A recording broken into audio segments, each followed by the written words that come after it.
লেবাননে ইসরায়েলের হামলায় নিহত আরও ১৪ জন। মোট প্রাণহানি দাঁড়িয়েছে ৮২৬ জনে। বাস্তুচ্যুত ৮ লাখের বেশি মানুষ। এদিকে ইসরায়েলের বিভিন্ন লক্ষ্যে পাল্টা হামলা চালিয়ে যাচ্ছে হিজবুল্লাহ।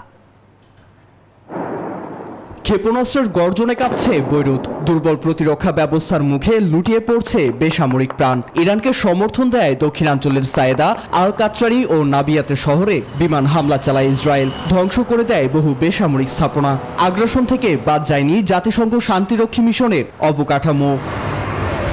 ওদের স্বপ্ন পূরণে পাশে থাকতে পেরে আমরা গর্বিত।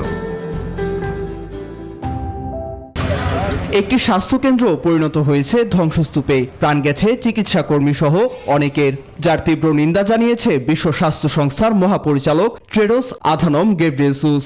এছাড়া লেবাননের স্বাস্থ্য মন্ত্রণালয় জানায় ৮ শতাধিক মানুষ, যাদের উল্লেখযোগ্যই নারী ও শিশু, তাদের রক্ত ঝরেছে ইসরায়েলি আগ্রাসনে।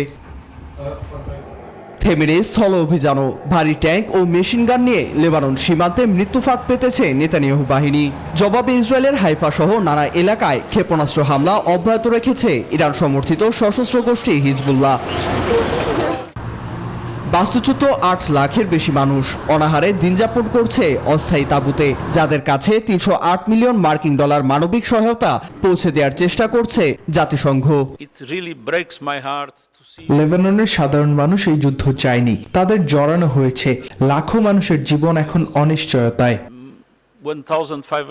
সংঘাত বন্ধে চলছে কূটনৈতিক উদ্যোগও। ফরাসি প্রেসিডেন্ট ইমানুয়েল ম্যাক্রো লেবানন ও ইসরায়েলের মধ্যে সরাসরি আলোচনার প্রস্তাব দিয়েছেন। নীরব দাস, নিউজ 24।